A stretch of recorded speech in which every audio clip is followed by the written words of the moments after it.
我选秀女的时候，全家胆战心惊，因为我说话不过脑子，他们都害怕我这毛病会对韦家九族产生灾难性的影响。你怎么看三从四德？乡下人才是这样的。留牌子吧。我从小就管不住我这嘴。我及笄的时候，妹妹眼馋祖母留给我的如意金布鸟，向母亲撒娇。阿旭，你是姐姐，好东西自然要分予你妹妹的。不，这样小家子气，传出去对你名声多不好。阿娘，占不到便宜的人才会骂人小气。我不明白，你们还没回答我呢。我不会说话，在家族里是出了名的。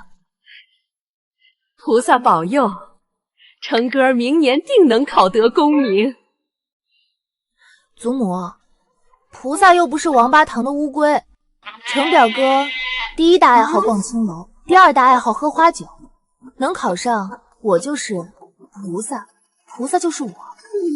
让他去跪祠堂。大年初一我就被罚跪了祠堂，因为在家里不受欢迎，所以及第之后阿娘就忙着张罗给我相看。阿爹的官位不高，因此肯与我商量婚事的公子也不太多。我样貌还不错，只可惜我的嘴会说话。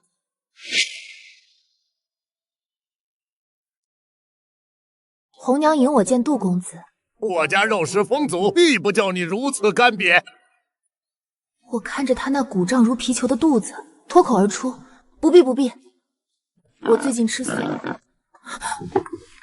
对不住，朱公子，啊，不是。他更生气了，下次相看我绝不能说话。杜公子太胖，于是红娘又引我见以瘦闻名的梁公子。一般一般，下巴圆了些，以后每餐需少吃，女子不能过重。我绝不能说话。性子倒还柔顺，与我颇匹配。以后呢？我还是没忍住说话。在家不成不成，人跟竹竿不同婚。你到底要嫁什么样的？我想嫁看起来不会为难我的。我不知道为什么家里这么急着把我嫁出去。很快，一道圣旨为我解了疑，皇帝要选秀女了。如果我在选秀时说了什么大逆不道的话，那皇帝绝不会是摔门出去那么简单。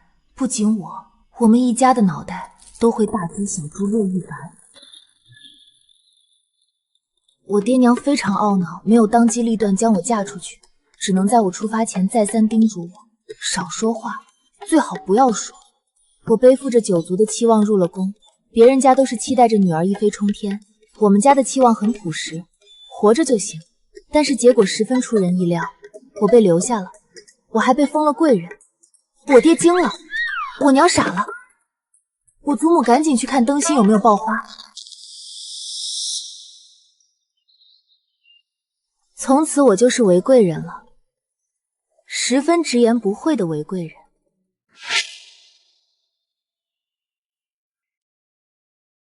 送我入宫那日，全家都在哭。贵人母家当真舍不得你？自然舍不得。我入宫之后，全家就可以过上提心吊胆的生活了。我决定在宫里秉持非必要不开口这一准则，尽量让家里人活得再久一点。就连给柳贵妃请安的时候，她独独忘了给我赏赐东西，我都没有开口提醒。还是皇后发话，柳贵妃才莞尔一笑。怎么韦贵人自己不说？哑巴了吗？我也希望，但是我忍住了，只是默默行了个礼。初入宫就这样拿腔作势的给谁看呢？我没忍住，给皇上看啊。好啊，怎么让你这样的狐妹子进了宫？大家不都是狐妹子吗？否则选秀女时为何只挑漂亮的？其实只要皇后娘娘母仪天下便好，我们只要让陛下开心，睡得畅快，生得出。刚刚没忍住，又开始直言不讳了。你说本宫是以色侍人？没事儿，我们都是。本宫和陛下年少情深，韦贵人还小，才入宫又不懂规矩，妹妹不要跟他计较。顶撞贵妃，3个月不准侍寝，再每日抄写女则和女训。是。出了宫门，其他秀女安慰我：“皇后娘娘这样严厉，苦了你了。”他们一个个拿着柳贵妃送的礼物，显然已经忘了是谁先挑起的祸。柳贵妃本来想营造孤立我的氛围，但大家现在很明显都被带偏了。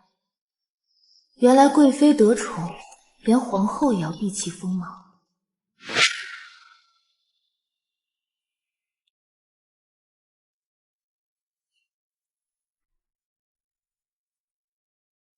韦贵人过来罚抄，多谢娘娘。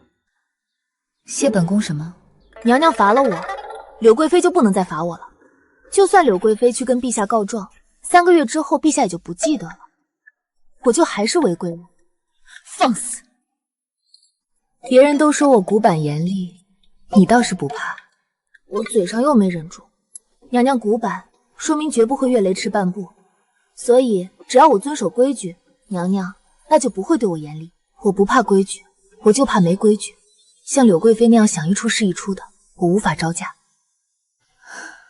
韦贵人，你这张嘴也不知是福还是祸呢。我很感动，起码皇后觉得还是有福的可能性。她没让我抄写，到了时辰就让我回宫。只是出门前她迟疑了一会儿。娘娘放心，我今日一直在抄女训，娘娘跟我一句闲话都没有，我一定会维护娘娘的形象的。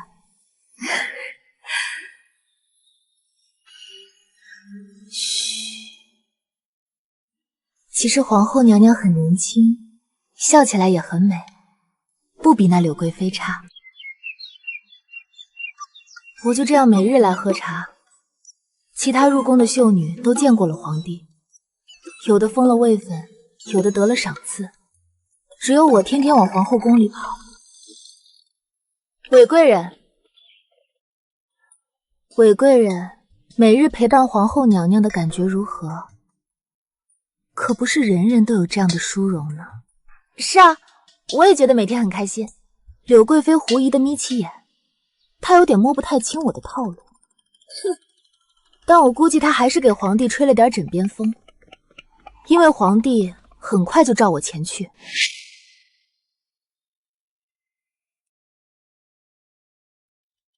才入宫3月就顶撞了2次贵妃，韦贵人，你胆子很大。我不吭声，我胆子不大，我是嘴巴很大。皇后罚你，你可怨皇后？可怨贵妃？我继续摇头。那便是自我反省了。我没忍住，我又没错，皇后也没错，此事也怪不了贵妃。贵妃看不惯我，不过是因为我入宫时封号最高，要给我个下马威罢了。其实跟臣妾无关，此事不过一场阴差阳错。那就是怪朕了。我的九族在阎王面前一闪一闪亮晶晶的，我赶紧闭嘴。臣妾不敢。这个时候知道自称臣妾了。臣妾和陛下又没有夫妻之实，这句臣妾我是自称的心虚。韦贵人是抱怨朕冷落你了。我用力咬住嘴巴里的肉，快闭上啊，死嘴！完了，大错已成。晚上我被洗干净，送入了皇帝的寝宫。一番令人迷惑而疲惫的搏斗后，皇帝问我：“爱妃感觉如何？”因为很累，所以实话脱口而出，不舒服。你说什么？皇帝那边的空气僵住了，我没发觉，自顾自地说下去：“臣妾下次再不顶撞柳贵妃了。她平日里脾气不好是应该的，侍奉陛下，她委实是辛苦了。”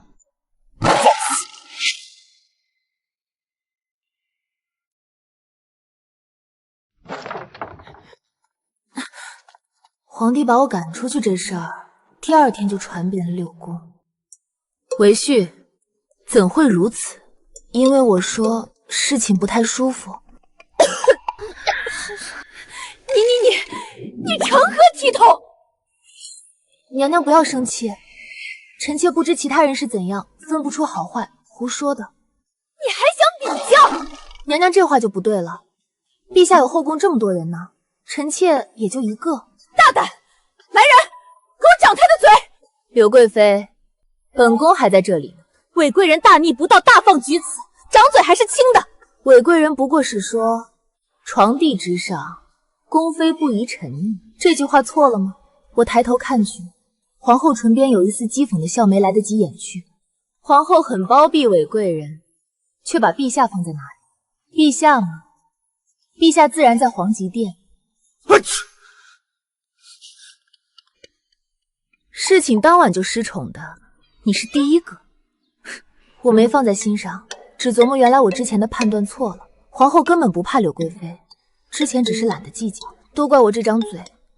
韦贵人，你叫什么名字？我惊讶地抬起头，皇后莫不是被我气疯了？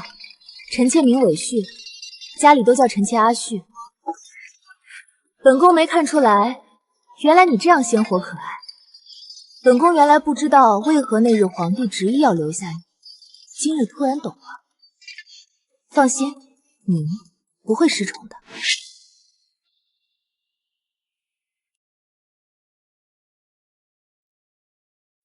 3日之后，皇帝又召我过去了。这一次，他咬牙切齿地看着我。听说前几日，他一同长大的御前侍卫偷偷摸摸带了几本书进来，如今正摊开在我面前。《花鸟风月》第3册，你看过？这不就是市井里广为流传的风月读物吗？桃花姑婆所著，都出到第3册了吗？你是朕的宫妃，你这是不守妇的。德容严公，哪条说了女子不能看书了？这又不是什么正经女子写的书。我很想住嘴，可是我控制不住我的嘴巴。那你欣赏完了不正经女子，还要来教导我这个正经女子，你说谁更不正经啊？皇帝大怒，他已经忘了叫我过来是要睡我了。他现在只想赢下这场嘴皮仗。我是男的，我舌头有自己的想法。那你去看男子跟男子的故事啊，别看了读了欣赏了女子的故事，转头还又骂又嫌又唾弃。朕是皇帝，臣妾有罪。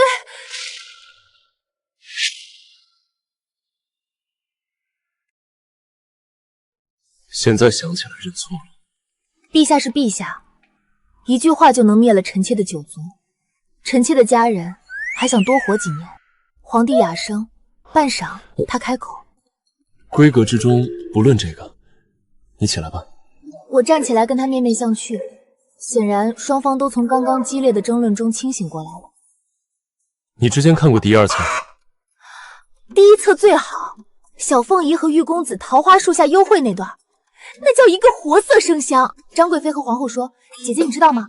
那盐商的女儿可嚣张了。”皇后就问她怎么嚣张了。张贵妃说：“她居然敢在皇上面前说我的坏话。”皇后就说：“那皇上怎么说？”张贵妃说：“皇上当然是向着我了，还把她给骂了一顿。”皇后就说：“那是自然，皇上最疼你了。”说着说着，她终于想起来晚上叫我来干嘛来了。上一次我很认真地按照宫里教习嬷嬷的规矩，不动不喊，柔顺乖巧，任皇帝采撷。这一次我决定按着自己的意思来，因为他明显什么都不会。你帮帮我。好吧，我感觉当一个不正经的女子好似更快活些。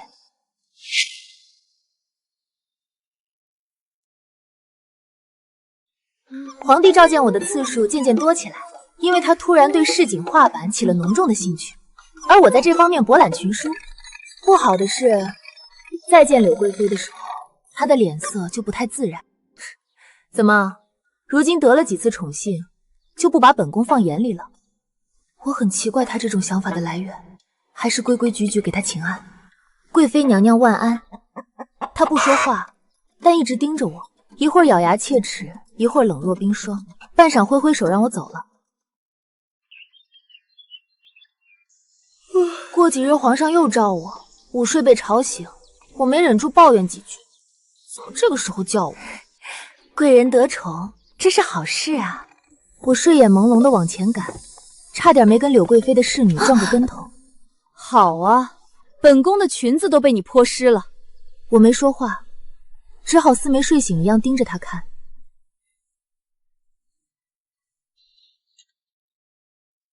既然你打翻了本宫给陛下熬的银子，那就由你送进去解释吧。娘娘，我看着手上的引子，然后一口饮尽。管他什么东西，没了我就不用解释了。甜甜的，挺好喝。我在启明前整整衣服，轻声请太监通报。娘娘，陛下没有召您前来。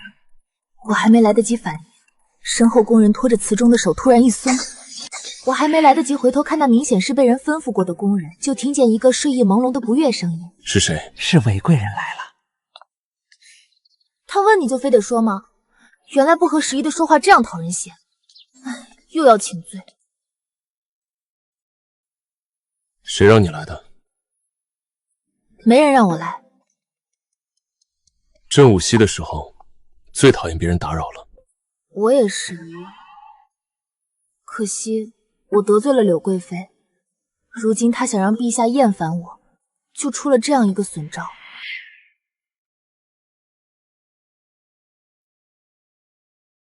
你这样直愣愣的说出来好吗？臣妾的嘴巴由不得臣妾。你现在好像不太怕我了。陛下圣明，只要不牵连九族，我就不怕。我感觉他欲言又止，但我还是假装自己是个木头一样滚了出去。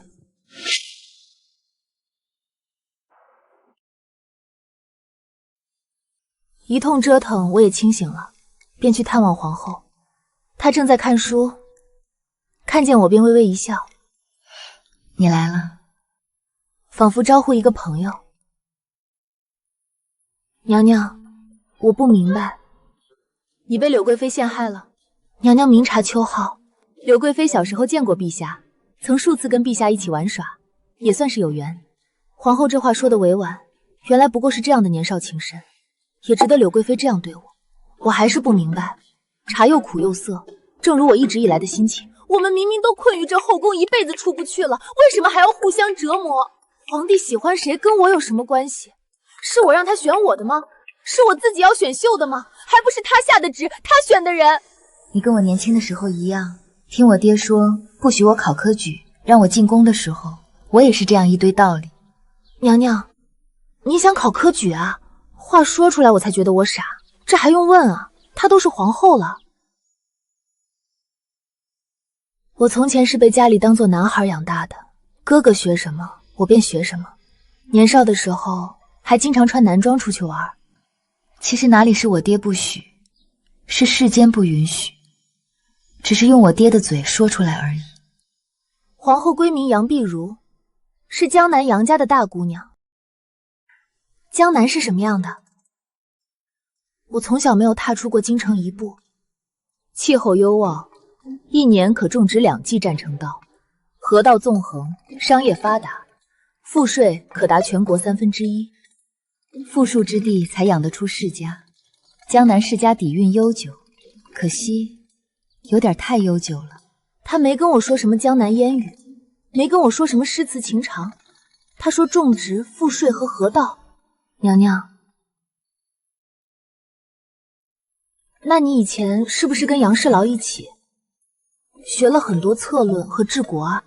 我的嘴巴这样靠不住，一句轻飘飘的话就这样滑落，好可惜。您为什么要做皇后呢？娘娘恕罪。是啊，为什么？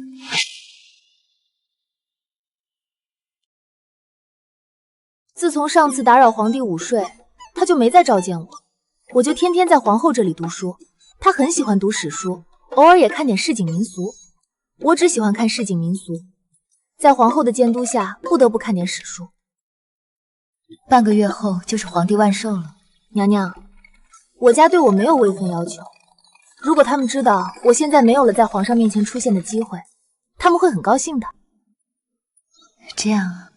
他们觉得我是个性子古怪的人。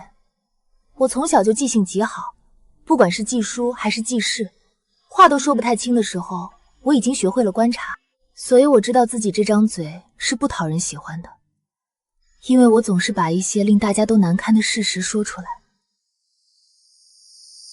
我家实在苛刻，竟然不许我出门，岂有此理！小时候姑母探亲的时候，抱怨婆家苛刻，不许她出门，祖母也跟着骂。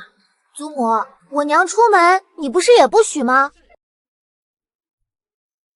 出来之后，我阿娘又抽了我手板子。叫你胡说！阿娘，你阿爹不打我不骂我，出门这点小事什么要紧？你还在你祖母面前提，倒显得我小肚鸡肠。那毛人阿娘，你抱着我哭什么？明明是你自己说阿爹风流，祖母严厉，如今我说了，阿娘你又不语。然后我又被罚跪了1日祠堂。人是这样的，娘娘，唉，娘娘莫笑了，你再说点别的故事来听听。娘娘别闹，你为何会成为这样独特的姑娘呢？我也不知道，我就是从小就觉得这世间，我不知道怎么说，荒谬。但是我其他姊妹都很文静知礼。那又如何？京城已经有很多名门闺秀了，可这么多年，我也只瞧见一个阿旭。我很感动，于是问皇后，那独特的我万寿节能不能不给陛下送礼啊？我没钱。不行，你不仅要送，还要送的别出心裁。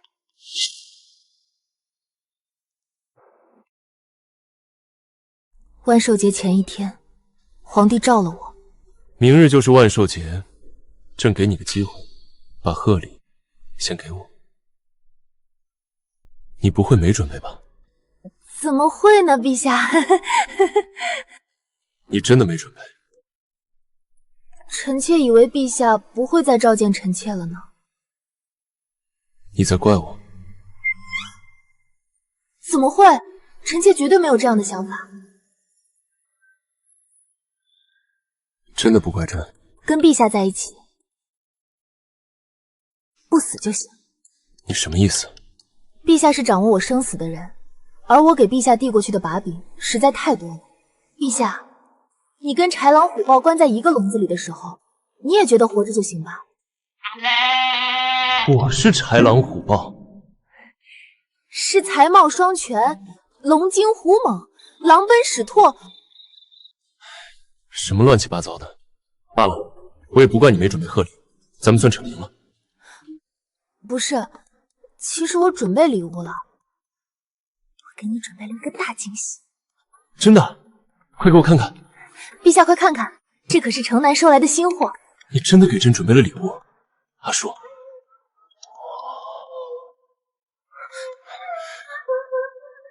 那朕就如你所愿。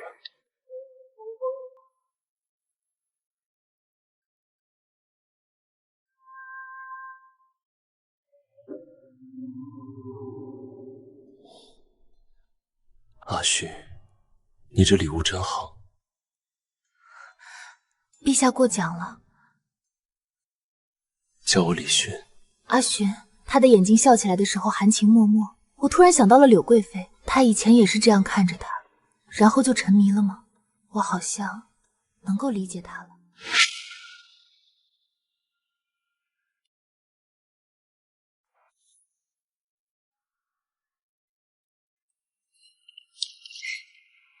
韦贵嫔最近不是很爱给皇上画那些不入流的图本吗？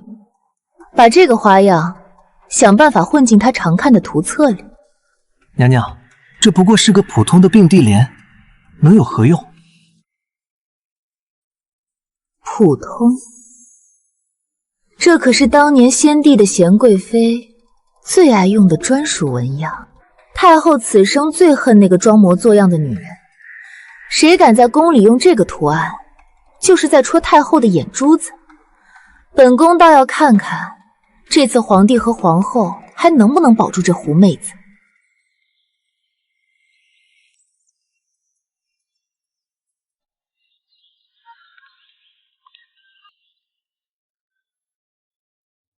阿寻说上次那张图的背景不够精实，我得找点好看的花纹临摹一下。贵嫔娘娘，这本是内务府压箱底儿的绝版图册，里面的花纹极其罕见，您看看。这个好，繁复又富贵，就画这个了。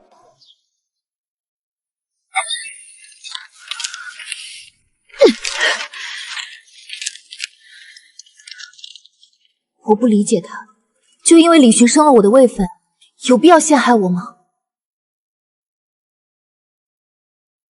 太后正在勃然大怒，因为我近日送给李寻的图画，神奇的跟他从前最厌恶的人喜爱的图案一样。这图是我从内务府随便找来的，表面上跟柳贵妃没关系，但是跟我有仇的只有她。太后娘娘，臣妾真的没有加害太后娘娘。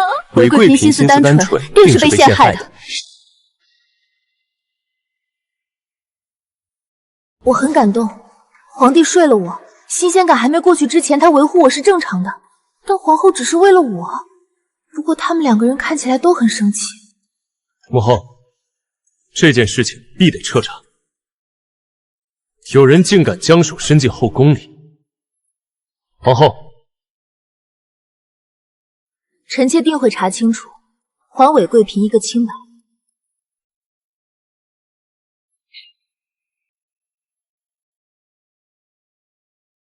韦贵嫔就先在本宫那里禁足吧。我赶紧答应下来，这样的好事过了这村就没这店了。皇后倒是颇维护这个丫头。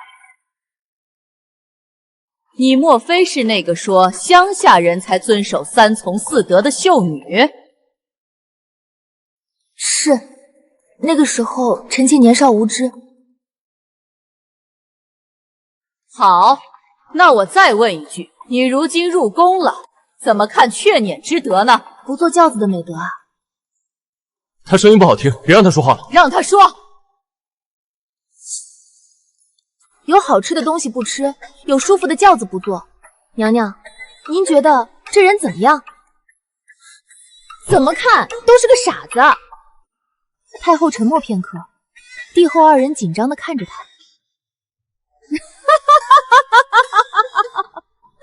说的不错，从前贤贵妃就是这么个傻子，总是要这样装模作样。皇帝封了她贤还不够，还要教训我。如今娘娘也知道了，韦贵嫔是个心直口快的性子，不会做这样的事。不是她做的，也要查。自然是的。没人理会柳贵妃，大约她也想不到这件事竟然是这样的结局。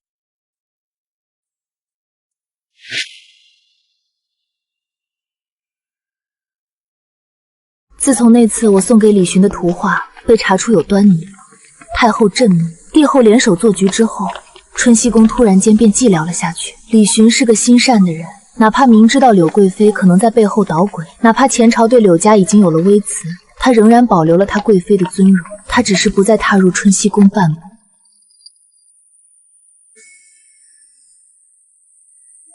魏娘娘，您里面请。在宫里没有皇帝的脚步声，就意味着连炭盆里的炭火都会比别人宫里的劣质几分。我有些好奇，曾经不可一世的柳贵妃，如今在烧着呛人烈炭的屋子里会是什么模样？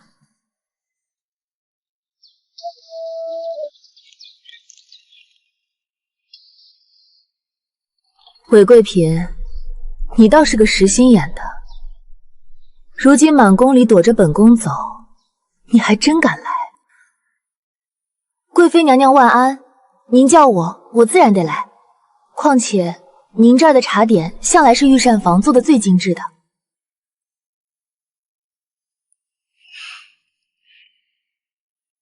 年少深情，也不过……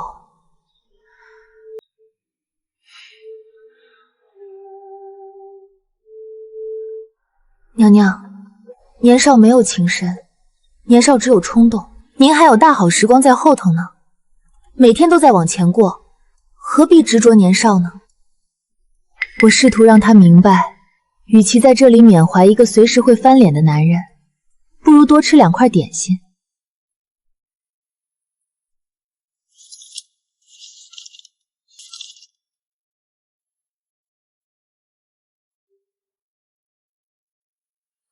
韦旭，你看看这个，你以为我是在伤春悲秋？这后宫里的女人，连伤心的资格都是撑过金亮的。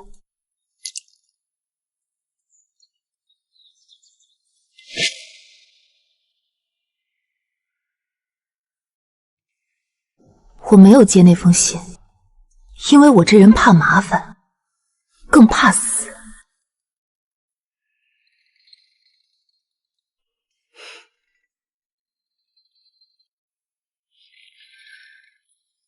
你不知道，其实他不是厌弃了我，是厌弃我的家族。此刻的她不像个高高在上的贵妃，倒像个迷茫的闺中的小姑娘。我恍然大悟，其实柳贵妃也是个合格的大家族的大小姐。她天天把青梅竹马挂在嘴边，其实私底下一口一个都是柳家前途。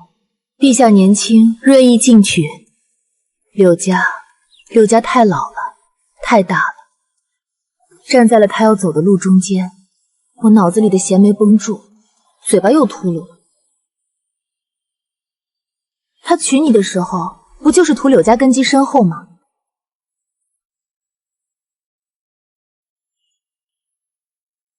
我相信不是，那是一个女人在面对残酷政治机器绞杀时，最后一点微弱的自欺欺人。我只求他，看在这么多年的份上，能饶了我父母一命。这屋子里的烈焰不仅呛人，还透着骨子里的阴寒。柳贵妃才不仅仅是轻浮的宠妃，她是个聪明人，可她竟然只求父母性命，这样卑微的要求，说明柳家其他人的下场更无法可想。她已经预感到了皇帝要对她家下手。你不恨李寻吗？我的命罢了。我看着他那张精致却灰败的脸，那股直言不讳的劲儿又上来了。我知道这话说出来大逆不道，但我就是控制不住。其实你也恨，但是恨的话你就活不下去了，所以你不能恨。韦贵嫔，你为何总是这样爱说话？迟早你要死在这张嘴上。我敢说，贵妃娘娘，那你敢不敢恨？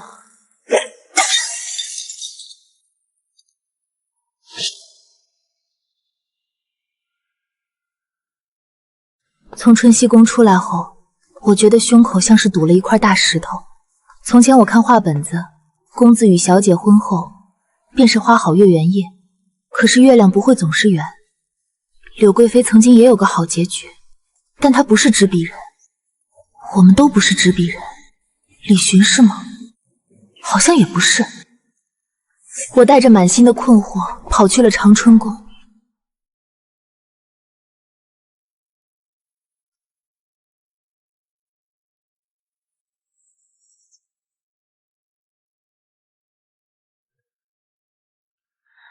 娘娘，皇帝真的会对柳家下手吗？若柳家肯与陛下站在一条心上，想必是不会的。柳家那样庞大的家族，怎么可能轻易交手中的权柄？那必然是一场血雨腥风。我又想到了皇后的母家江南杨家，同样是世家大族。娘娘，那杨家呢？我不知道。陛下的新政动摇了贵族世家的根本，爵位递降世袭。不出几十年，贵族世家也要不在了。李寻这是要从世家大族的嘴里夺食，难怪柳贵妃会说柳家站在了他要走的路中间。既然连娘娘都不会赞同，那又有谁会赞同呢？连身为皇后的她背后都倚仗着杨家的势力，如果世家倒了，她这个皇后又算什么？站在世家对面的人会赞同，想讨好皇帝的人会赞同。现在只看谁愿意做陛下手上的那把刀呢？我突然觉得很悲哀。皇后娘娘在说这些事情的时候，眼光闪闪发光，那种光芒不属于深宫妇人，而属于朝堂上挥斥风渠的政客。我甚至觉得，如果可能，她十分愿意去做那把刀。杨碧如她不想当皇后，她想青史留名，她想干出一番事业，她亦正亦邪，她争强好胜。因为本宫就是那把刀。我愣愣地看着杨碧如。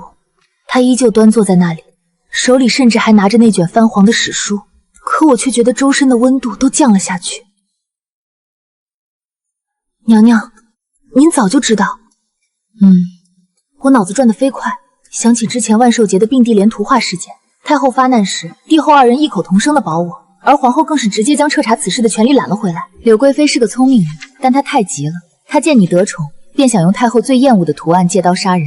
可她忘了，内务府那种地方，若没有本宫的首肯，你一个刚进宫的贵嫔，怎么可能随随便便就拿到那种愚制的纸张？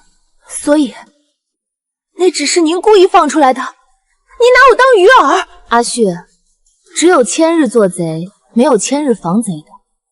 柳家在后宫的眼线盘根错节，若不借着太后震怒的由头，本宫怎么能顺理成章地将春熙宫的钉子连根拔去？我张了张嘴，发现自己那引以为傲的直言不讳，在绝对的权力算计面前，显得如此单薄且可笑。我以为自己靠着装疯卖傻躲过了后宫的明枪暗箭，却不知自己早就在皇后的棋盘上成了一颗最完美的且无人怀疑的棋子。你不高兴了？不，我只是突然觉得，能活到现在，我的九族真的应该去给菩萨磕头。娘娘，您太厉害了。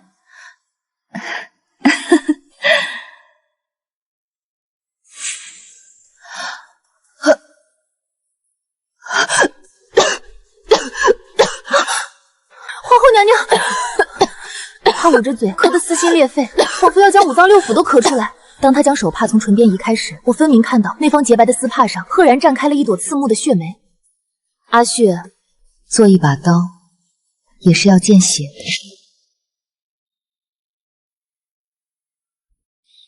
前朝的雷霆手段比我想象的来得还要快，不出半月，柳家便因为贪墨军饷、结党营私等数项大罪，被御史台联名弹劾。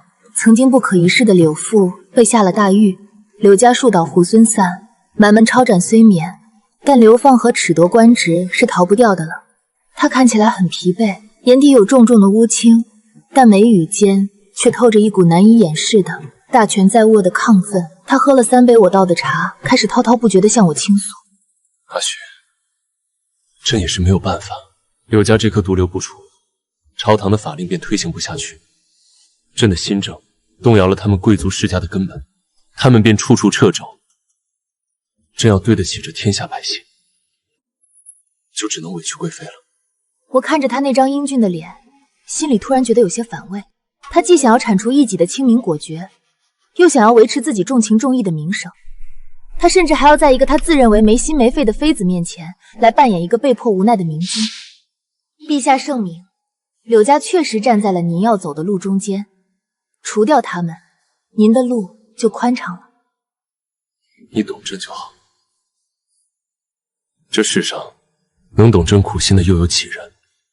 他们只会觉得朕刻薄寡恩。我静静地看着他，脑子里突然闪过春熙宫里那盆呛人的裂炭，以及杨碧如咳出的那口鲜血。我的嘴巴又一次走在了理智的前面。陛下，柳家倒了，那下一个会是杨家吗？李寻脸上的自我感动瞬间僵住了，他不可置信地看着我，仿佛我不小心踩碎了他最珍视的一件瓷器。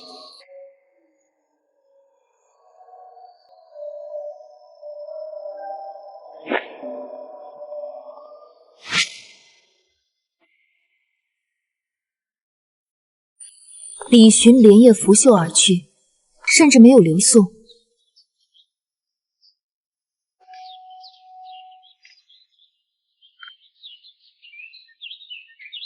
第二天一早，我就跑去了长春宫。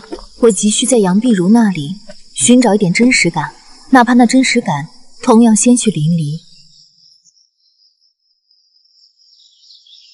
阿旭，你来了。听闻昨夜你又将陛下气走了。娘娘，我问了陛下那个问题。他必然是恼羞成怒了。杨家底蕴悠久，树大坑深，比柳家更甚。这把火迟早会烧到杨家头上的。我看着他平静的侧脸，心里那种荒谬感越来越重。既然您什么都知道，为什么还要帮他？您不仅是杨家的女儿，您还有治世之才。你以前说过，江南气候优渥，河道纵横，赋税可达全国1/3。阿旭，我从前是被当作男孩养大的，哥哥学什么，我便学什么。14岁那年，江南大水，我瞒着父亲，女扮男装去堤坝上守了半个月，画出了最详尽的治水图。他的眼神变得悠远，仿佛又回到了那个浑身泥泞却满腔热血的年纪。然后呢？然后我被父亲强行绑回了闺阁，而那份治水图成了我亲兄长叩开朝堂大门的敲门砖。如今他已是深受陛下重用的侍郎大人了。若我是个男子，若我不入宫，那里本该是我的封地。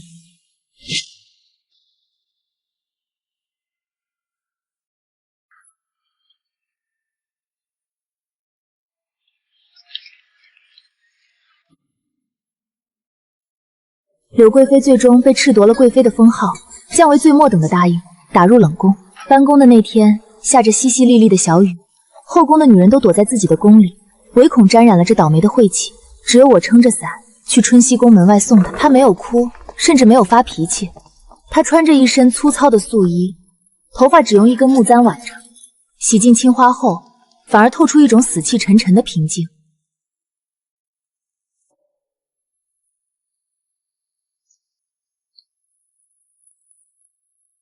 韦旭，你果然来了。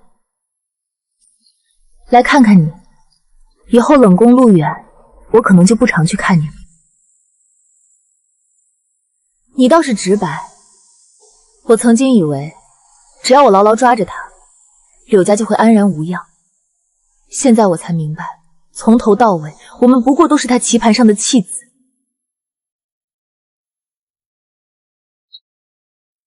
包裹里面是一些碎银子和驱寒的药材，拿着吧，冷宫里打点下人总用得上。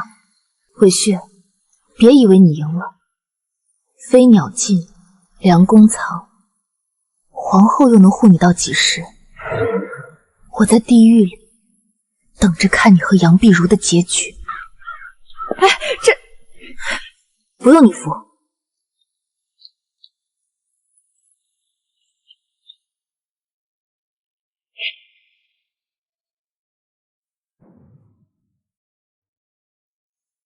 柳家倒台后，朝堂上的新贵很快填补了权力的真空，其中风头最盛的当属刚刚推行了新税法、深受皇帝倚重的户部尚书严津。因为严大人的得怜，他的夫人姚君也被早早赐了三品诰命，得了入宫向皇后请安的殊荣。臣妇叩见皇后娘娘，叩见贵嫔娘娘。可当他抬起头时，我手里的汤却怎么也咽不下去了。我的眼睛从小就毒，嘴巴比脑子更快。严夫人，你家户部尚书府里是平地起门槛了吗？不然你这脸上的伤，脖子上的淤青，总不能是自己走路摔在桌子上砸出来的吧？这得是多大的拳头，才能把你一个三品诰命夫人砸成这样？韦贵嫔，臣妇只是夜里起夜不小心磕撞了，有劳贵嫔娘娘挂心。臣妇该死，臣妇失仪。看着他那副恨不得将头埋进地砖里的样子，我突然觉得心口堵得慌，这比看到柳贵妃在冷宫里还要让人难受。臣妾告退。哎，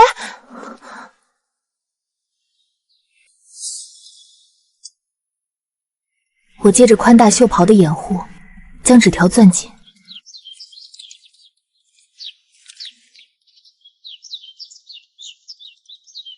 救救我女儿！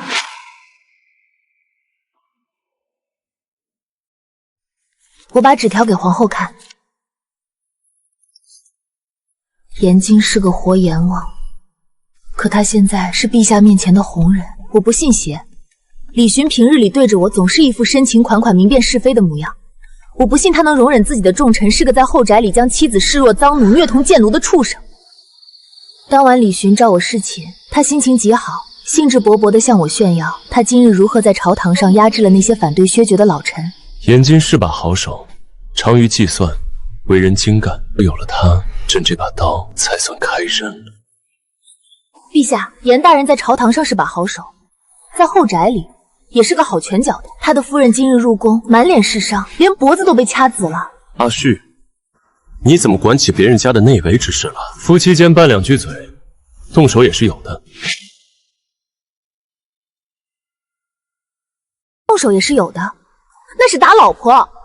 你自己说的，京中无人不知，他能把一个3品诰命打成那样，谁知道他平时怎么虐待妻女？陛下，严夫人给我塞了纸条，求我救救她女儿，说明她自己都活不下去了。她用一种居高临下的，甚至带着点荒谬的眼神看着我。韦婿，前朝与后宫是分开的，严金替朕做着最得罪人的事，朕需要他。在没有女人的朝堂上，无人会真正在意一个女人挨了多少打，只要她不谋反，她就是大功臣。我看着眼前这个熟悉又陌生的男人，只觉得一股彻骨的寒意从脚底直窜天灵盖。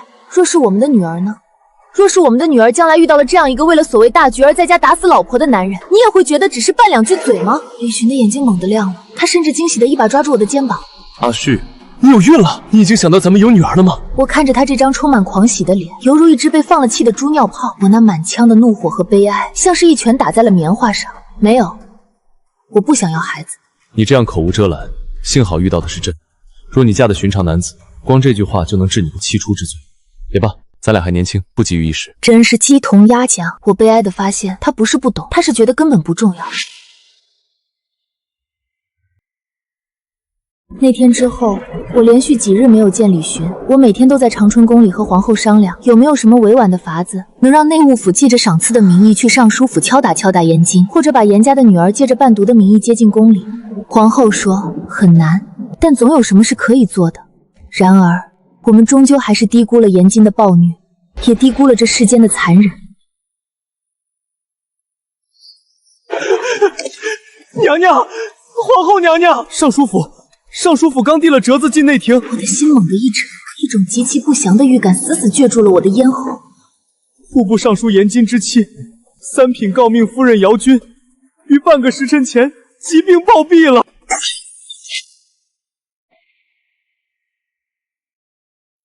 疾病？他才30岁，他前几天还在我的掌心里塞了求救的纸条。什么疾病能让人身上布满血痕？这是被活活打死了！我要去见李寻！严金，这是杀人！站住！身后传来的声音冰冷威严，带着不容置疑的力量。这是我入宫以来第一次听到杨碧如用这样的语气说话。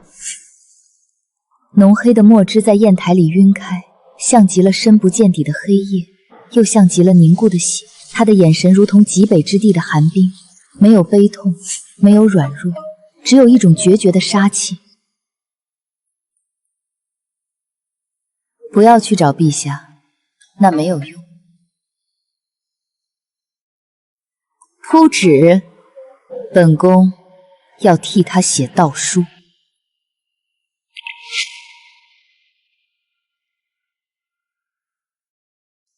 那一夜，长春宫的烛火亮到了天明。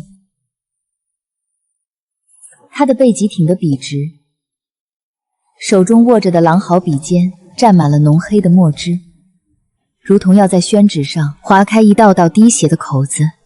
我是个不喜欢读书的人，但我认字极快。我看着皇后笔下流淌出的那些字句，心头仿佛被钝刀一点点割开。姚君书质真亮，才容双绝，然所事非偶，遭人曲意，视若赃户，虐童贱吏。这哪里是悼词？这是姚君的诉状，这是字字泣血的檄文。皇后用最典雅的辞藻撕开了尚书府那高高在上的门面，将严金殴妻致死的暴行扒了个底朝天，明明白白地昭告天下。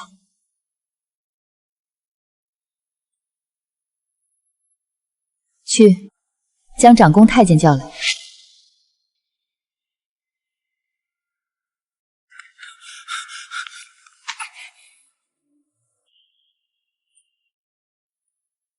诏书。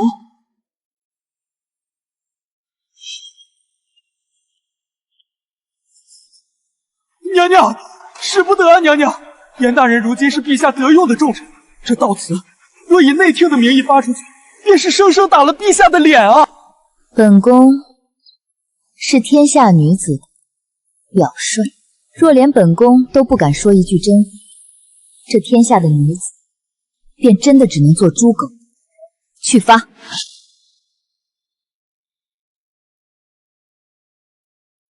悼书发出去的第2天，李寻就冷着脸来到了长春宫。皇后，严夫人的悼词朕看了，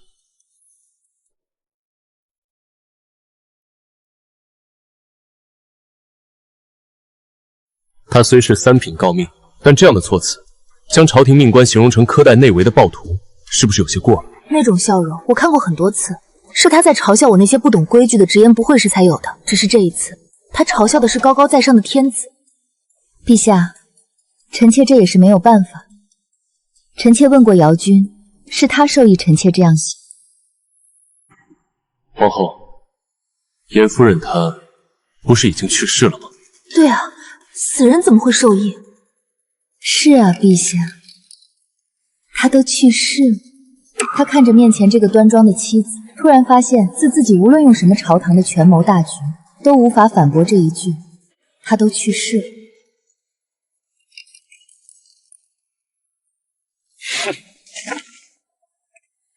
娘娘，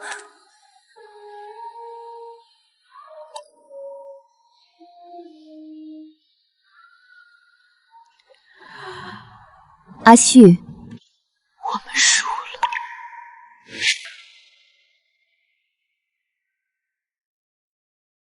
我很快就明白了皇后那句“我们输了”是什么意思。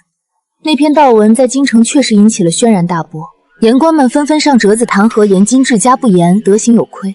我天真的以为，就算李勋为了大局不杀严金，至少也会将他降职或者褫夺了他手里的实权。但我忘了，李勋是个极其务实且冷酷的君王，在权力面前，一个女人的命算得了什么？名声又算得了什么？严金的惩罚下来了，他被扣了1年的俸禄，在姚军的墓下行了礼，宫里的长公太监去念了那份悼词，仅此而已。就在这道处罚旨意下达的第3天，内阁的另一道圣旨传遍了6宫与朝野。户部尚书严金因推行新政有功，清查田亩有为，特提拔为尚书令，加太子太保衔。我坐在宫里，听着内务府的小太监向我讨好的播报前朝的喜讯，只觉得荒谬到了极点。我甚至怀疑自己的耳朵是不是出了毛病。所以，他打死了老婆，扣了1年工资，然后升官了。娘娘慎言，严大人那是简在地心。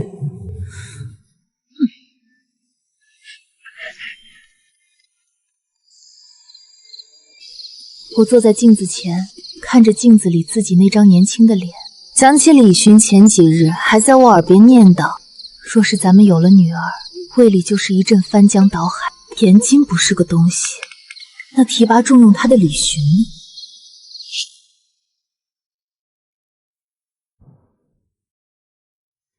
我又去找了皇后。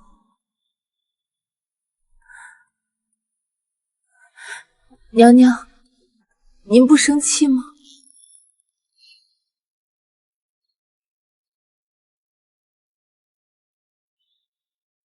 我当然生气，但是在无计可施的情况下，生气也没有意义。皇后是个很冷静、很务实的人，反而是我长吁短叹。娘娘，为什么呢？严尚书令是难得6部里站在陛下这边的，所以陛下不会对他怎么样，起码现在不会。他为人精干，长于计算，这么多年也为陛下做了很多事。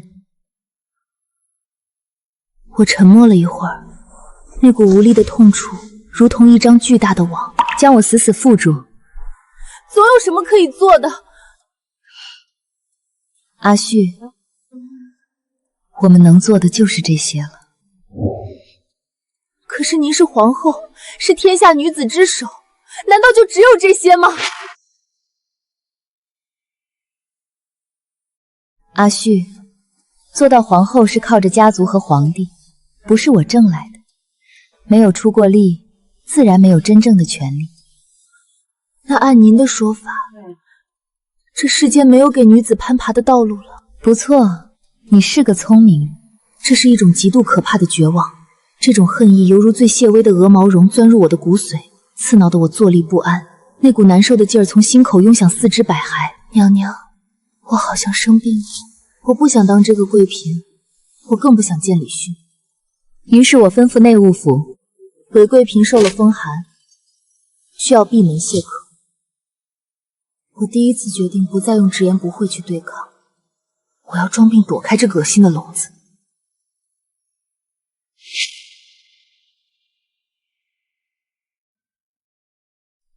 我还没想好要装病几天，事情却脱离了我的控制。李寻听闻我病了，特意让太医院的太医过来给我瞧病，我看他最有病。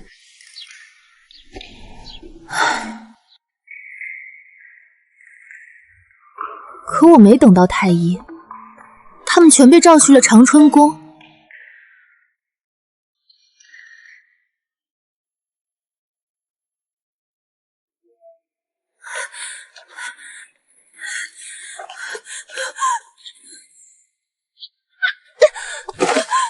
我才知道皇后其实病得很重了，她一直咳嗽，半夜都睡不着。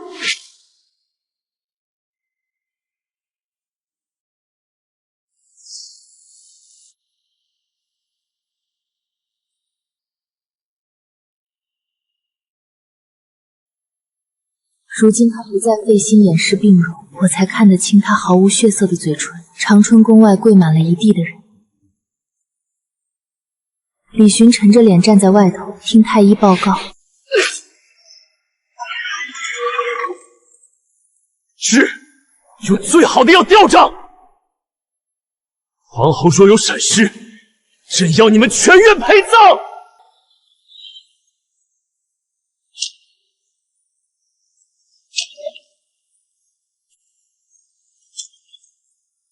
老院畔凄厉的哭腔穿透了云幕，重重地砸在我的心上。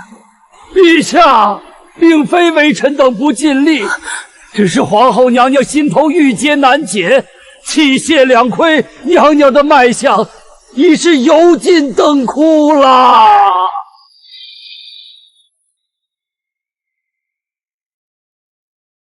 太医院的太医们像走马灯一样在长春宫里穿梭，一盆盆混着血丝的黑水被端出去，整座宫殿里弥漫着令人窒息的苦药味，盖住了杨碧如素日里最爱燃的沉香。我毫不犹豫地卷铺盖搬进了长春宫的偏殿，我日夜不休地守在他的榻前。韦贵嫔，陛下那边催了几次，对您的不知分寸也有些不满了。滚！皇后瘦得极快，原本穿在她身上雍容华贵的莲青色暗纹丝绸寝衣，如今空荡荡地挂在她骨架上。她那张总是带着温和笑意的脸，苍白的如同表面布满裂纹的瓷器，稍微一碰就会碎掉。她大多数时候都在昏迷，眉头紧紧蹙着，仿佛在梦里也在和什么不可抗拒的庞然大物搏斗。我用温水搅了帕子，一点点替她擦拭皲裂的嘴唇。看着她这副模样，我眼底干涩的发疼，却流不出一滴眼泪。娘娘，您别抛下我，我在这宫里就只有您了。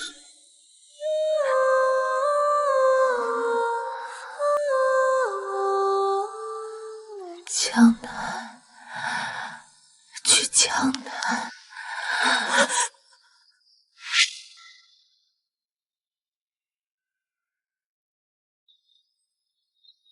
那天半夜，杨碧如奇迹般的清醒了片刻。太医说这是回光返照，我没搭理他们，只是端着温热的参汤，一勺一勺的喂给他。难得这次我喂药的时候，他没有抗拒。这段日子辛苦你了，瞧你下巴都尖成锥子了。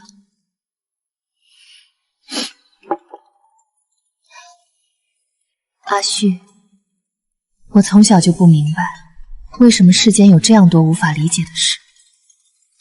小时候江南闹水患，我瞒着父亲跑出去治水，亲眼看见满眼的饥荒。圣人书里明明说，老吾老以及人之老，幼吾幼以及人之幼。可我看到的却是卖儿养女的父母，是一切老父老母换取口粮的孩子。我静静地听着，没有插话。我本就是一个对虚伪纲常充满怀疑的人，我比任何人都懂他话里的痛楚。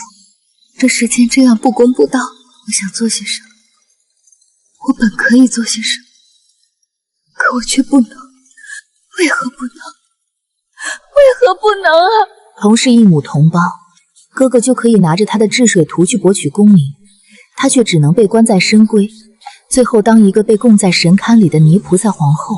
娘娘，您可以的，您比他们所有人都强。阿旭，我曾经以为自己能改变这天下，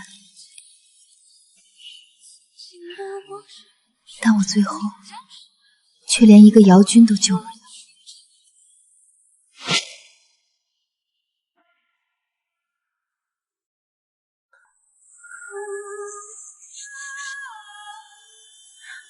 皇后娘娘，不要抛下我，我不想再一个人了。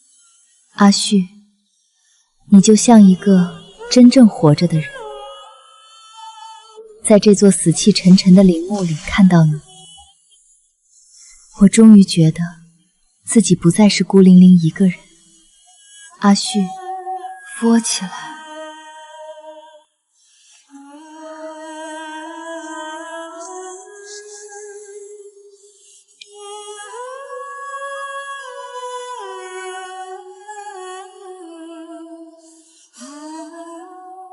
打开看看，这是我出嫁前瞒着杨家偷偷攒下的底细。这是我的底牌，现在它是你的了。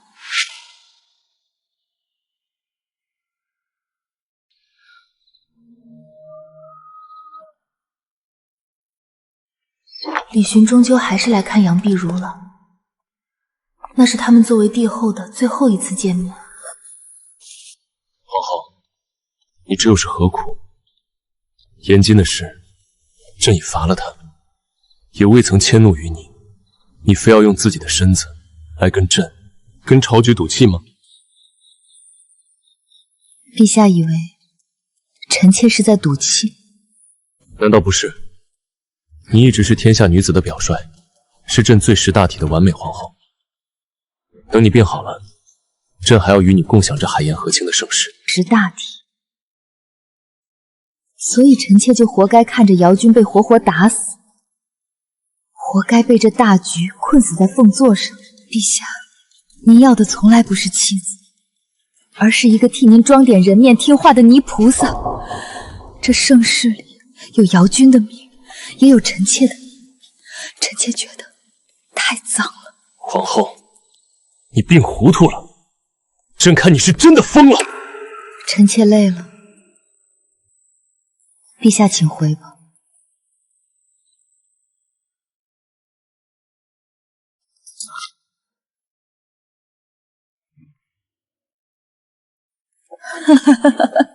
那是杨碧如的笑声，带着3分技巧，7分快意。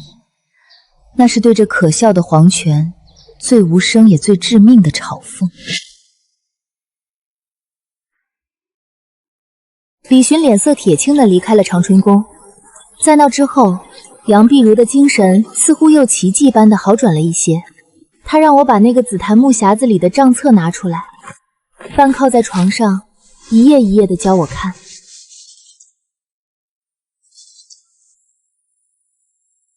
这本是永州水运的案骨，这本是江宁制造局外的生丝进出。阿旭，光有胆子是不够的，在这世上，女人的愤怒最不值钱。我仔细地听着，将那些数字和人脉死死地刻进脑子里。你要学会看账，要学会用钱。钱是这世上最脏的东西，但也是最锋利的刀。世人不给女子权利，女子便只能自己去买、去夺。你要利用男人的贪婪，捏住他们的恐惧。我记住了，阿旭，做个懦弱的人太苦了，别学我。拿着这些，你要代替我，做个张狂的人。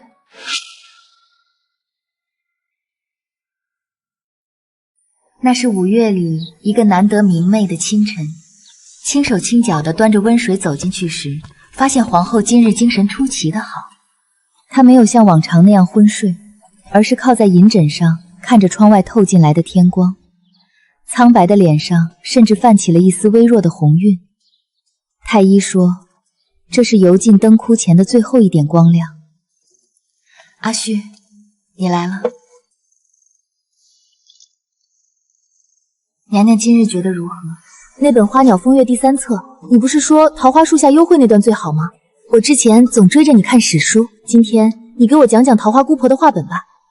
好啊，那娘娘可得听仔细了，我讲的可比市井里的说书先生生动多了。我绘声绘色地讲着那些鲜活的、世俗的、充满烟火气的情爱故事。我讲小凤仙如何大胆，讲玉公子如何窘迫。我手舞足蹈，几乎要在他床前演起来。杨碧如一直笑着听，眼底满是温柔与向往。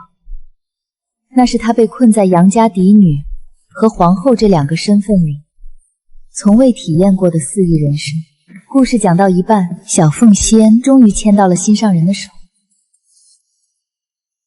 真好啊，她的声音很轻，轻的像是一阵随时会散去的风。我僵在了原地，怔怔地看着她，她的眼睛轻轻合上，唇角还带着一丝若有似无的笑意，仿佛只是听故事听得倦了，睡着了。3个时辰后，杨碧如走了。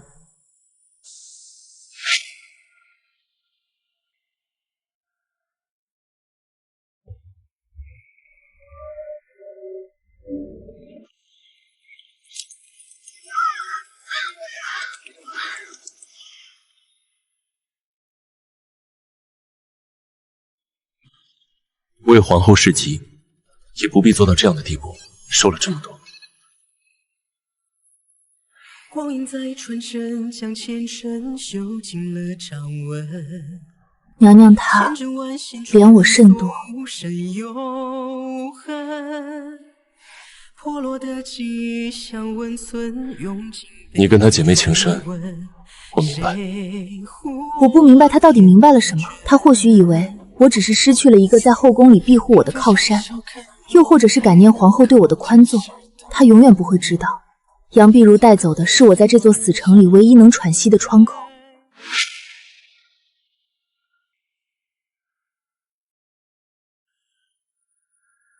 丧仪之后，他把我升到了妃位，册封的圣旨下来的极快。内务府的太监捧着金册金印，满脸怼笑的跪在我的寝宫外。惠嫔韦氏恭敬皇后，重情重义，特晋封为妃，钦此。其中一个理由就是我恭敬皇后，重情重义。我穿着一身粗糙的素服，站在台阶上，看着满院跪服叩拜的宫人，只觉得荒诞无比。用一个死去的、被他新政逼得郁郁而亡的妻子来成全他重情重义的明君名声，再顺手安抚一个正觉得新鲜的宠妃，这就是帝王的算计。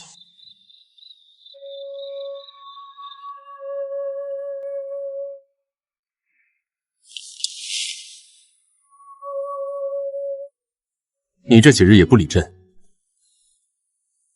等皇后丧仪过了，你也该好好调养调养。你这般口无遮拦又任性的性子，若是日后有了孩子，可怎么是好？他又提孩子，他以为给一个女人最大的恩赐，就是让她生下子嗣，将她彻底绑死在皇权的战车上。陛下，我再说一次，我不想要孩子，无论是儿子还是女儿。魏续，你不要仗着朕宠你，就一再试探朕的底线。既如此，皇帝请回吧。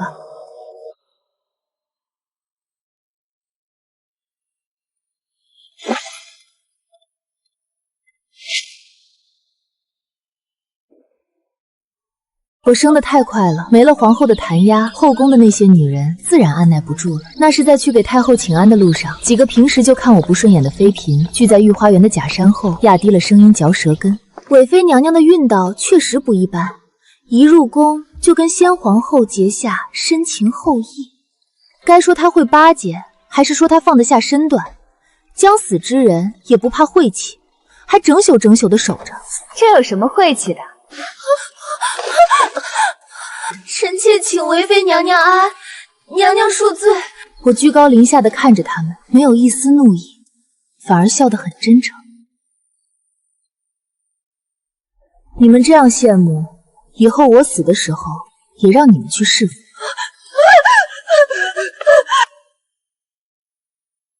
到了寿康宫，太后显然也听说了这番闹剧，她皱着眉头，手里拨弄着佛珠，语气里带着警告：“现在皇帝看重你，你也要为妃嫔们做个榜样。”娘娘不用担心，陛下他只是一时兴起，等他厌倦了我的直言不讳，就会把我贬回去的。太后原本准备了一肚子训斥的话，全被我这句毫无求生力的大实话给堵在了喉咙里。她想反驳我，但可能又觉得我说的是实话，只得含糊过去。这丫头的嘴呀！没了皇后，我在宫里简直是大杀四方。我不再顾忌任何人，也不再掩饰自己的情绪。那些曾以为我失去了靠山便好欺负的人，都被我那种不要命的直白怼得哑口无言。相反，因为李寻对我的纵容，反而有不少人开始打起了别的主意。也有宫妃想要讨我的好，求我在皇帝面前举荐她，臣妾一定会成为娘娘的左膀右臂。那是个刚进宫不久的常在，满脸的谄媚与急切。他大概是看了太多后宫拉帮结派的戏码，以为我也需要提拔新人来顾宠。我看着他那张年轻娇俏的脸，心里却没有丝毫波澜。不行哎，我不喜欢李寻跟别人睡觉，光是想想我就会生气，所以我不能举荐你。那常在像被雷劈了一样僵在原地，大约是没见过如此粗鄙、直白且善妒的高位妃嫔。她连滚带爬的走了，仿佛多待1秒都会被我传染了疯病。我不在乎别人怎么看我，自从杨碧如死后，我就不再觉得这个聋子还有什么值得我伪装的必要。后宫的耳目何其多，我那句不喜欢李寻跟别人睡觉，不出半日就一字不离下落在了皇帝的案头。我知道这对一个要求妃嫔贤良淑德、雨露均沾的帝王来说是何等的僭越，但我一点也不害怕。我很安详地坐在宫里，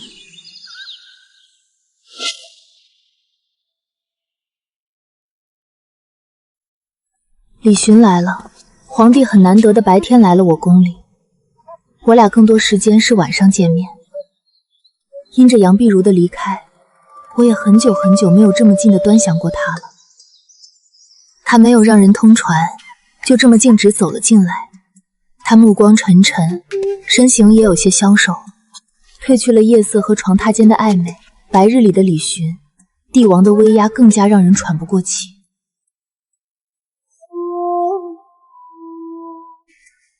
陛下是来问罪的吗？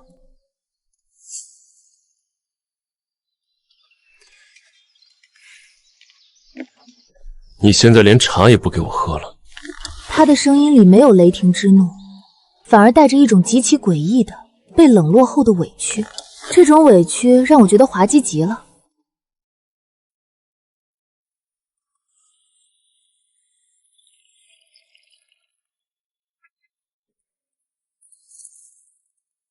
我动作麻利的烫盏、醒茶、冲泡，隔着蒸腾水汽，我们遥遥相望。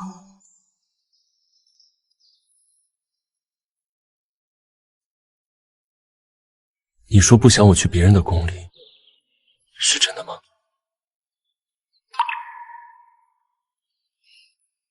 自然是真的。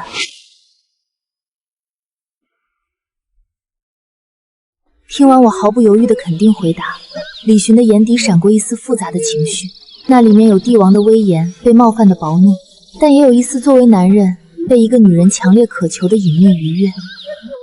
他大概觉得我只是在后宫无聊的争宠游戏里，用了一种极其极端且愚蠢的表达方式。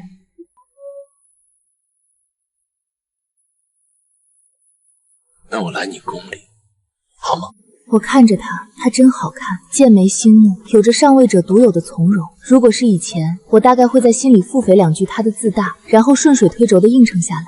但我现在连在心里打趣他的力气都没有了。不好，我看着你就烦。屋子里的水汽渐渐消弭，滚烫的茶水也不再冒烟，冷却成一汪苦涩的死水。换做任何一个妃嫔，哪怕是曾经最受宠的柳贵妃，说出这句大逆不道的话，此刻也该人头落地了。但她没有叫人，也没有掀翻桌子。过了很久，久到外面的日影都偏斜了过去。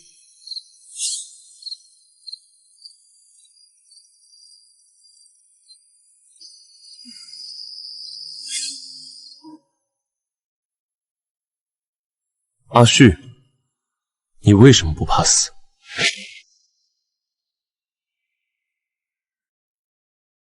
我为什么不怕死？我愕然地看着李寻，我以为我伪装得很好，我以为我只是一条因为不想牵连九族而选择偶尔闭嘴的咸鱼。你在我面前从来直言不讳，不是因为你真的不聪明，嘴巴比脑子快，而是你根本不怕死。你一直挑战我的底线，你想死，你希望我让你死。我静静地看着他，唉，他是个聪明人，真讨厌。这世上最可怕的不是暴君，而是足够聪明，能够看透你所有防备，却依然高高在上的君王。你就这么讨厌我吗？我不讨厌你，相反，我很喜欢你。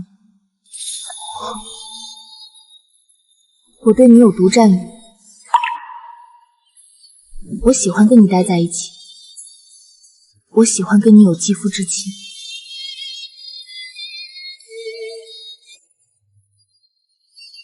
你是个很有魅力的男人，抛开皇帝这个身份，我想我会很愿意和你做一对寻常夫妻。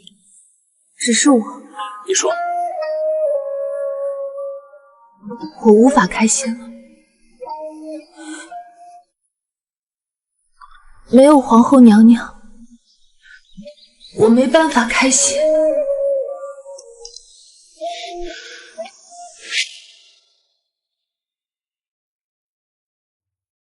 李寻看着我落泪，眼中的坚冰似乎融化了一角。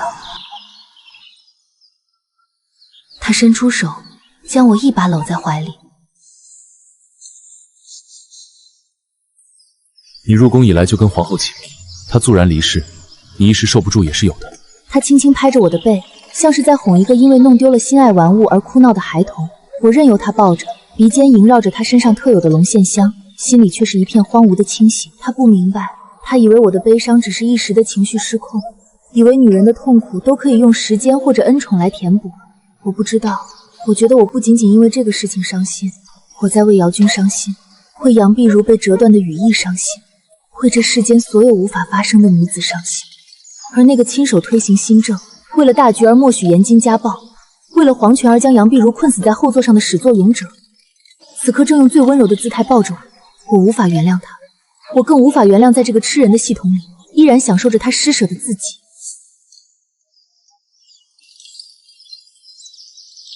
怎么样能开心些？我再跟你升一升位分如何？你父兄可有出息的？我定定地看着李寻，加官进爵，封妻印子，这是他作为一个帝王能给出的最高补偿。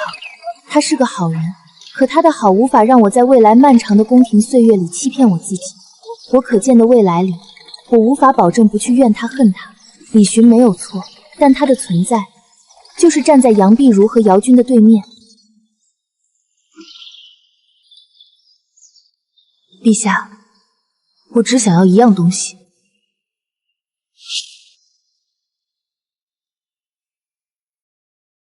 我只想要一样东西。什么？李寻看着我，眼中甚至带了一丝如释重负的期待。只要我有所求，无论是金银珠宝还是家族荣耀，就证明我还是他金丝雀笼里那只可以被豢养的鸟。我感受着他温热的体温，听着他沉稳的心跳。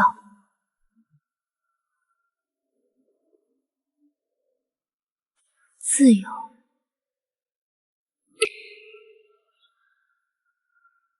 他不可置信地看着我，仿佛听到了这世间最恶毒的诅咒。一个后宫的妃子，一个他刚刚赐予了无上荣光的女人，不要位分，不要恩宠，只要离开他，这是对王权彻头彻尾的蔑视。韦旭，你知道你在说什么吗？我知道，陛下，放我走吧。休想！你生是皇家的妃子，死也是皇家的鬼。没有朕的允许，你哪儿也去不了。来人！贵妃染了失心疯，即日起禁足长乐宫，没有朕的旨意，任何人不得探视。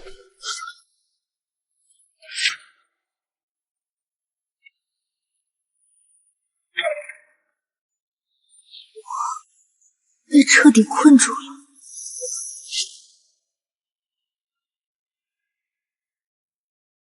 长乐宫变成了一座华丽的坟墓，李寻断绝了我与外界的一切联系，甚至撤走了大半的宫女太监。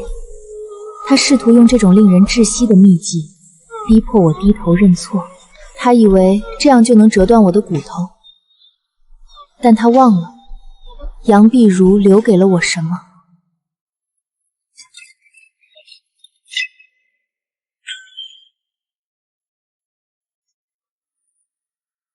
在禁足的第2个月，我敲开了床榻下的地砖，拿出了那个紫檀木匣子，杨碧如留下的江南商号案骨和巨额银票，在内务府那些见钱眼开的贪婪太监面前，就是最无坚不摧的利刃。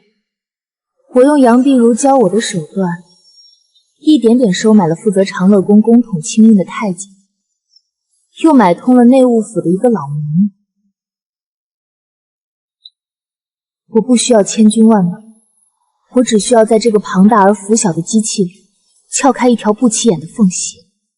机会出现在3个月后的一个深夜，那晚风极大，刮得窗户呜呜作响。我在寝殿里泼满了整整3大桶从御膳房高价买来的清油。我委屈的路是走出来的。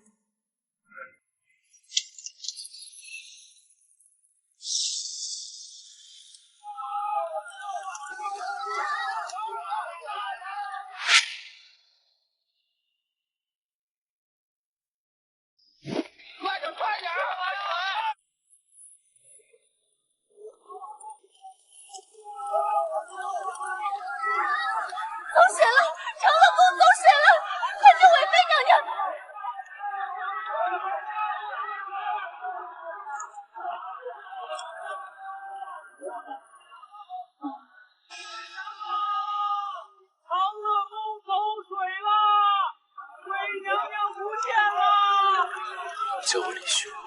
阿寻，那真就如你所愿。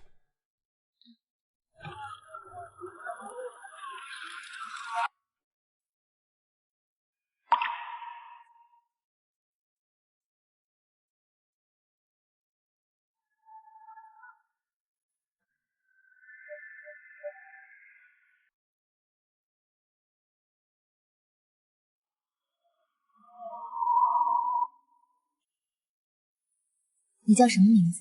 臣妾名韦旭，可这么多年，我也只瞧见一个阿寻。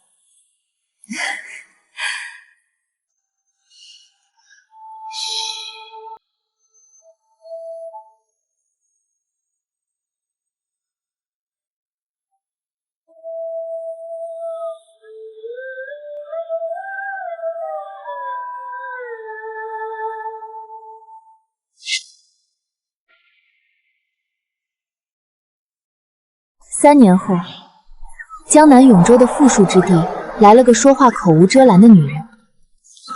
永州正如杨碧如当年在长春宫的玉图上指给我看的那样，气候优渥，河道纵横，商贾云集。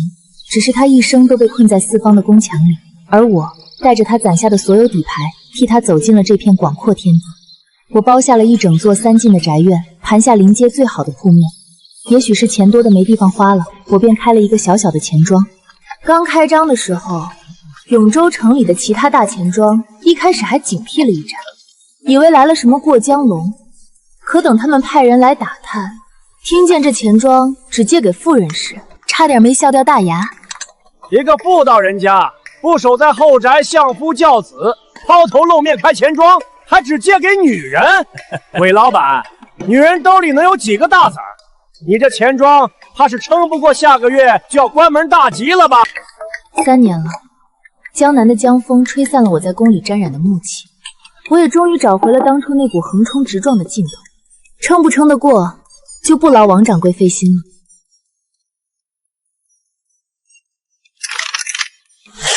老娘的钱只借给女人。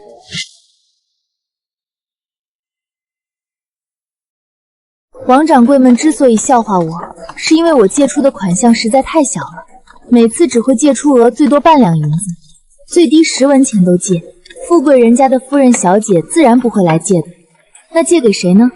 借给卖花的小丫头、卖豆腐脑的大娘、卖刺绣的小媳妇。他们拿到这笔微薄的钱，不过是去买点花籽、赊点豆腐，购入一些丝线。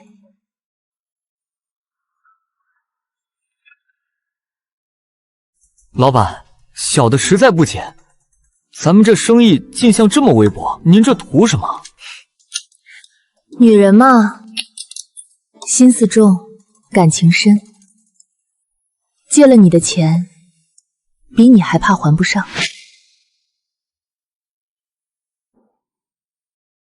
我太了解这世道的女人了。男人们借钱可能拿去赌、拿去嫖、拿去挥霍，但这些底层的女人借钱是为了活命，是为了让自己的女儿不被卖掉，是为了在这个世上挣扎出一口属于自己的饭吃。事实证明我是对的，我的钱庄坏账率很低。卖花的小姑娘开始稳定的给几个大宅供应鲜花，按照他们的要求培育花种。卖豆腐脑的大娘换了一口大锅，每日能招揽更多食客。这天傍晚，天刚擦黑，钱庄准备打烊，一个身影怯生生地停在了门槛外。那是穿着粗布衣裳的绣娘，身形消瘦，手里死死捏着一个洗得发白的布包。当她抬起头看向我时，我拨算盘的手猛地顿住了。她的眼角有淤青，脖颈处露出了一道还没结痂的血痕。那一瞬间，我仿佛又看到了当年跪在长春宫里，浑身发抖，给我塞纸条的严夫人姚君。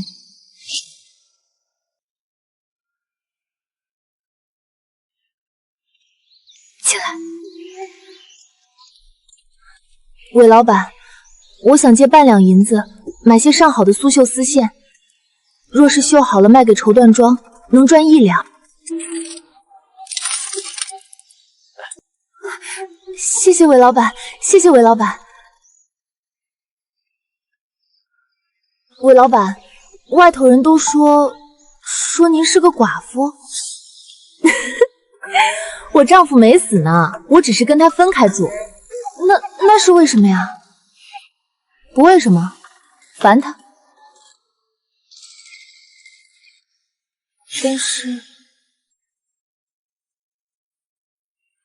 但是还要靠着他生活吧？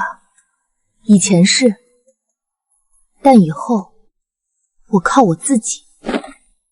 你手里拿着这半两银子，绣出最好的花样，以后你也可以只靠你自己。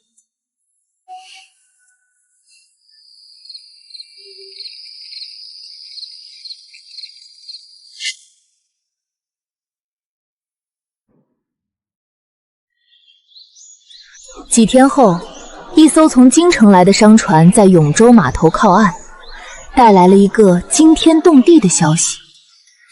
听说了吗？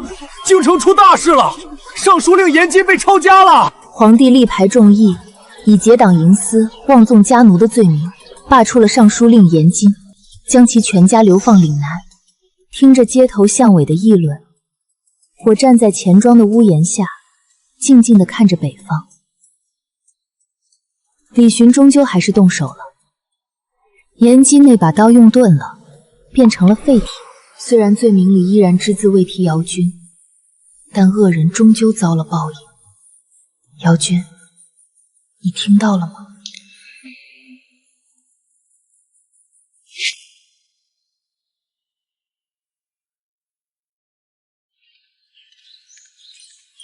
半个月后，那个绣娘如约来到了钱庄。她脸上的淤青已经消散了不少，整个人看起来也精神了许多，不再是那副瑟缩的模样。韦老板，这是还你的钱。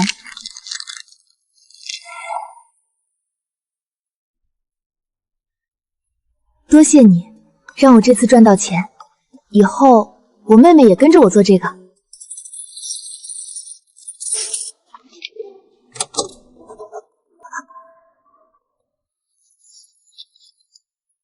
韦老板，我老家的沈娘听说您的钱庄，想问问她能不能借呢？当然能，只要是想踏实做事的女人，我都借。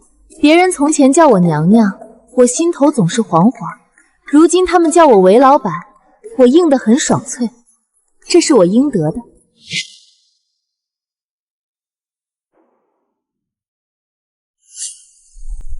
我眼神一凝，那些符号我从未见过，不是楷书，不是隶书，甚至不是任何一种我熟知的文字。它们呈长菱形，笔画极其纤细倾斜。这是什么字？是谁教你的？别人教我写的。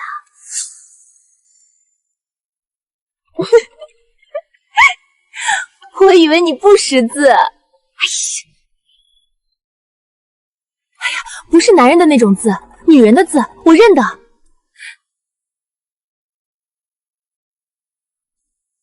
韦老板，这是我们女人自己的字。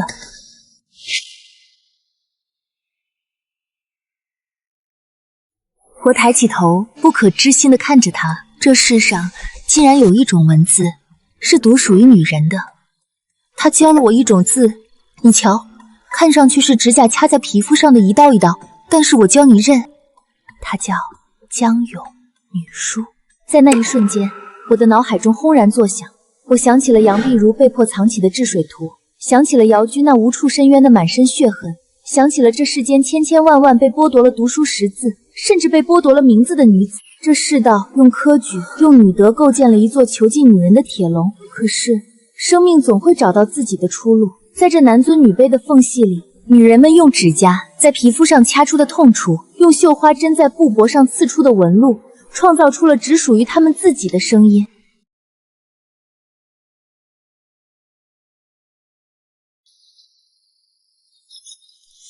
阳光毫无保留地倾泻在钱庄的柜台上，照亮了那些散发着墨香的账册，也照亮了门外一排排繁华的江南屋顶。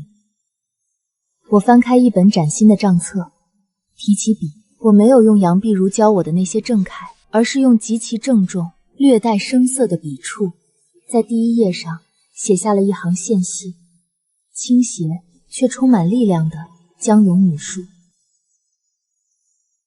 杨碧如，你看到了吗？你给我的底牌，我终于打出了最漂亮的一局。我不再是谁的贵嫔，不再是谁的妃子，在这个广阔的天地里，我是韦老板，我是写着女人自己文字的活生生的人。你怎么看三从四德？乡下人才是这样的。我和陛下年少情深。你这样直愣愣的说出来好吗？不会失宠。那严商的女儿可嚣张了。皇后就问你怎么嚣张了？张贵妃说她居然敢叫皇后。愿每个心怀希望的人凛冬散尽，星河长明。我花惹了白，月下举杯敬苍。